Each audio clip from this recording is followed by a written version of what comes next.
Welcome to Revenge with Lyra. At the family dinner, I said, "Can't wait for the family reunion." My sister laughed. "You're not invited. It's for real family." Everyone laughed. I just smiled and left. My name is Sloane Mercer. I'm 31. And if you think you know how this ends, stay tuned. Do you know the exact moment love turns into currency? For me, it was the sound of my sister's laughter echoing across that dinner table, slicing through my ribs like glass. The irony? I'd paid for that meal. Every single one of them sitting there, my parents, my sister, her husband, had eaten on my dime. I covered rent when Dad lost his job, paid Mom's medical bills, even sent money for their anniversary trip to Nashville. But gratitude is temporary when entitlement's inherited. Growing up, I was the responsible one, the boring sister who worked 2 jobs while my sister, Paige, became the family's golden child. I thought adulthood would balance things out. Instead, it made the hierarchy official. Paige's mistakes were cute. Mine were embarrassing. That dinner was the first time I didn't try to fix it. I just smiled, paid the bill, and walked away without a word. 4 days later, Dad tried to pull $3,600 from our shared account, the one I'd opened for his medical emergencies, not family reunions. I stared at the notification and took a slow breath. Then I transferred every cent into a new account and sent a screenshot. Payment denied. Must be that family-only policy. No words, just silence after. 2 days later, I was curled up on my couch, laptop open, when I heard it, a loud, deliberate knock at my door. The kind that doesn't ask permission. The kind that means they came to collect. The knocking grew louder, heavy, impatient, almost rhythmic. For a second, I thought maybe it was a delivery. But then came her voice. "Sloane, open up." It was Paige. I froze, phone still in my hand. The same sister who'd laughed in my face 2 nights earlier now sounded like she was rehearsing outrage.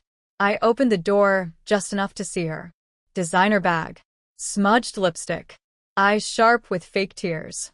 "Dad's furious," she said, stepping inside without being invited. "You embarrassed him. He couldn't even pay for his medication because you froze the account." I blinked. He was trying to pull out $3,600 for a caterer, Paige. She rolled her eyes. "It's all family money. Why are you acting like you're above everyone?" I leaned against the doorframe, arms crossed. "Because I earned it. Every dollar. You just collect it." Her lips curled. "You always think you're better, don't you? The saint who sacrifices for everyone." She laughed, bitter. "Newsflash, Sloane. No one needs your martyr act anymore." Something inside me snapped, but not the way it used to. I didn't yell. I didn't defend myself. I just walked to my kitchen counter, grabbed a small folder, and handed it to her. "What's this?" she said, flipping through. "Receipts," I said. "The Nashville trip? Paid by me. Dad's surgery? Paid by me. Your husband's startup loan? Paid by me. And that family reunion you were mocking me about? I paid the deposit on the venue 6 months ago. But don't worry, I canceled it this morning." Her face fell. "You didn't?" "Oh, I did. Guess you'll have to find a new sponsor for your real family." Paige's voice trembled. "You're cruel." "No," I said quietly. "I'm finally done paying for love that never existed." She stood frozen, speechless for once. Then she turned and stormed out. But something told me this wasn't over, because Paige never fought alone. I didn't hear from Paige for 24 hours. That should have been a relief. Instead, it was the kind of silence that buzzed, like the air before a storm. The next afternoon, while I was finishing client reports, my phone started blowing up. Unknown numbers, private calls, messages flooding in. "Sloane, what's wrong with Dad? He says you stole from him. Why would you take all his money?" I opened social media and felt my stomach twist. Paige had posted a long, carefully written paragraph under an old family photo, us at the beach, all fake smiles. It breaks my heart to see my sister do this. Family helps family, but I guess some people change when money does. Please keep Dad in your prayers. 200 comments. Sympathy. Outrage. My name wasn't tagged, but it didn't have to be. Everyone knew. Eli, my fiancé, called immediately. "Don't respond," he said. "They want attention. They'll burn themselves out." But that's the thing about liars. They don't run out of fuel when people keep feeding them. By evening, Mom texted me. "You've gone too far this time." Dad's blood pressure spiked. "If anything happens, it's on you." I sat on the edge of my bed, shaking. The irony? I was the one who paid for his medicine last month. I pulled up my online banking again. The family account balance still sat at $0. I'd left it that way intentionally, a mirror for what I felt. The next morning, there was another knock. Softer this time. I opened the door to find Dad. Pale. Older. Quieter than I remembered. He didn't shout. Didn't accuse. He just looked at me and said, "You didn't have to humiliate us." "Dad," I whispered, "you did that yourselves." But when he turned to leave, I saw something in his eyes. Fear. Not of me. Of what Paige had done that I hadn't discovered yet. And I had a feeling that whatever it was, it involved more than money.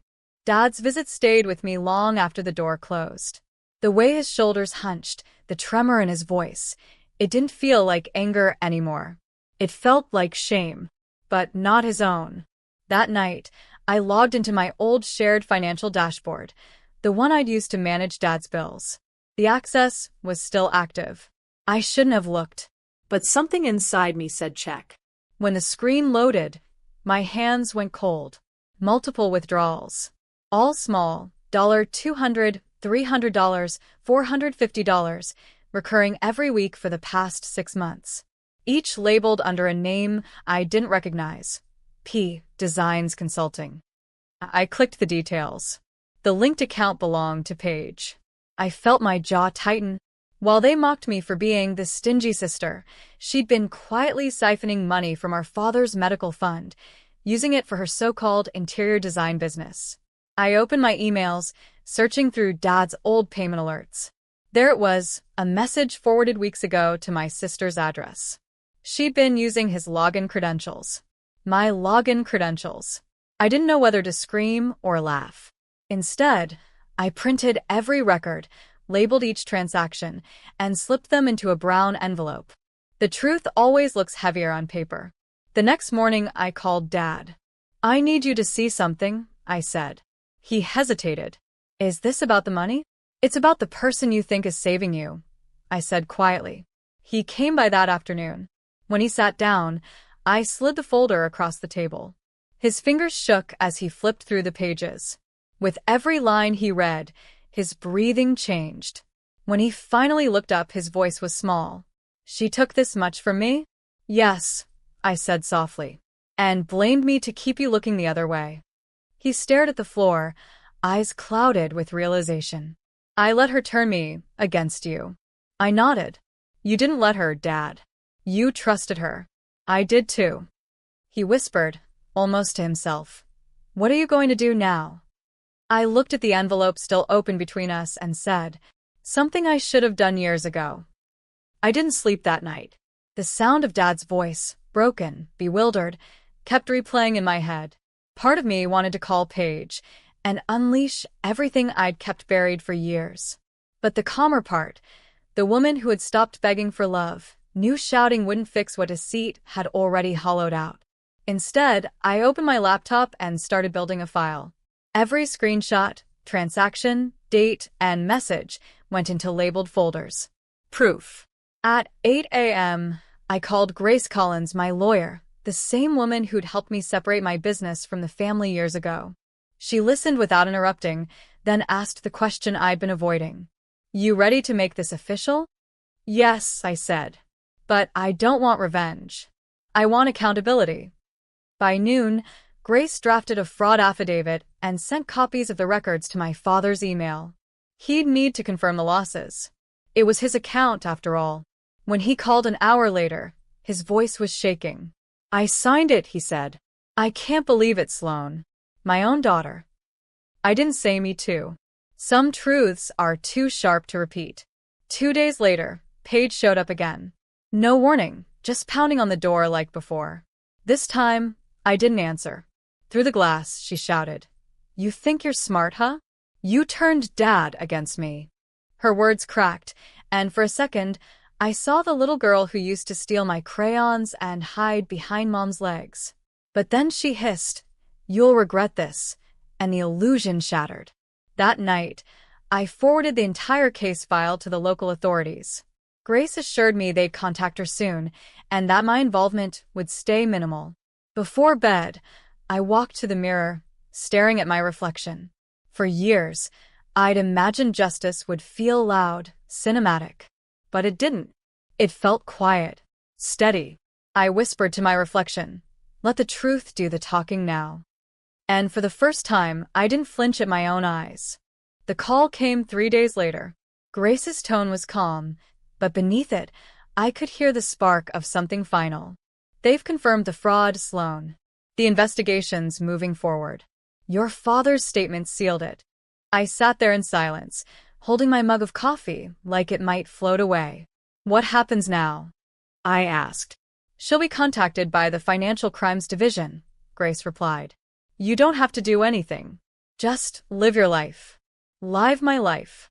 It sounded simple, but I'd spent years surviving, not living. Later that day, my father called again. His voice was low, weighed down by guilt.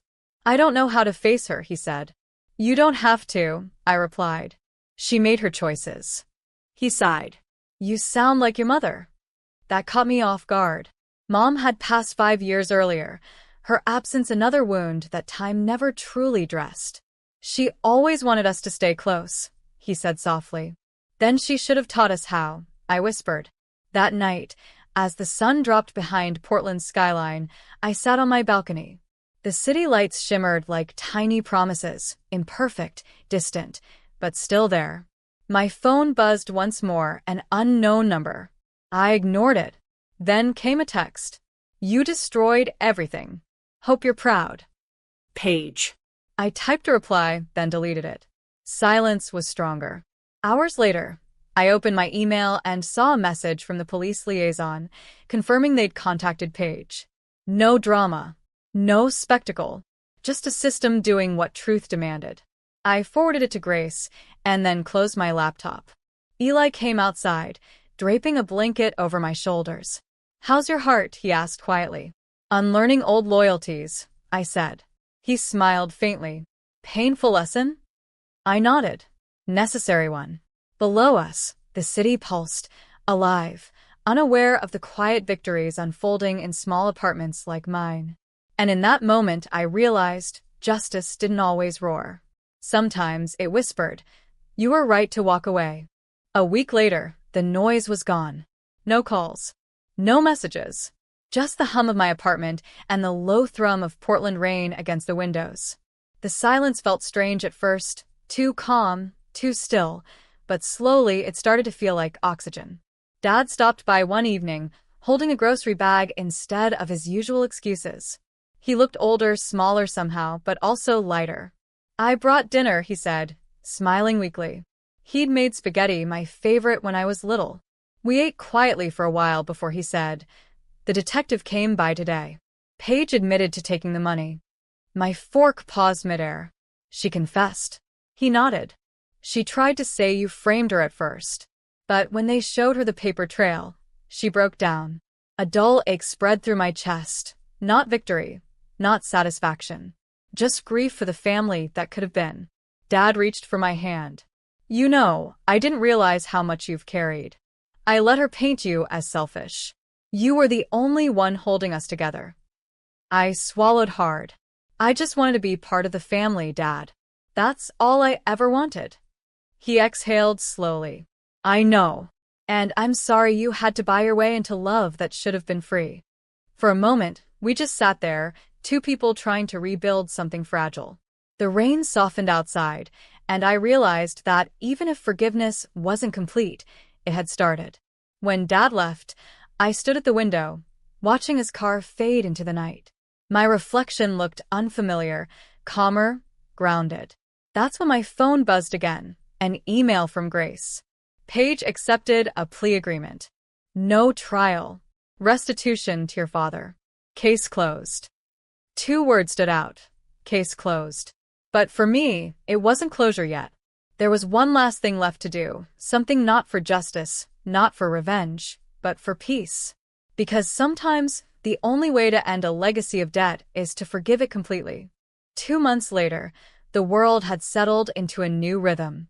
The investigation was over. Dad had moved to a smaller apartment near the coast, and I'd finally stopped checking my phone expecting chaos. Peace, I learned, doesn't arrive like a sunrise. It creeps in quietly until you realize you're not flinching anymore. That morning, I wrote a letter. No anger. No defense. Just truth. Paige. I'm not writing to reopen wounds. I'm writing to close mine. You took money that wasn't yours, but what hurt most wasn't the theft. It was how easily you made me your villain. I'm not sending this to punish you. I'm sending it to release both of us. I forgive you. But forgiveness doesn't mean forgetting. It means I won't carry this anymore. Sloane. I sealed it and mailed it to her last known address. Not because she deserved it, but because I did. Later that evening, Dad called from the coast. You okay? He asked. I am, I said. And for once, I wasn't lying. He chuckled softly. You always were the strong one. No, I replied. I just learned how to stop apologizing for being strong. After we hung up, I sat by my window, watching the rain start again, soft, unhurried, familiar. My mind wandered back to that night at the family dinner table, their laughter echoing in my chest. I remembered how small I felt walking away, how lonely. But that version of me, the one who stayed quiet to keep peace, didn't exist anymore. Now, the silence wasn't loneliness. It was ownership. I checked my banking app out of habit. Balance stable, everything exactly where it should be. For the first time in years, no one else's name appeared on the account.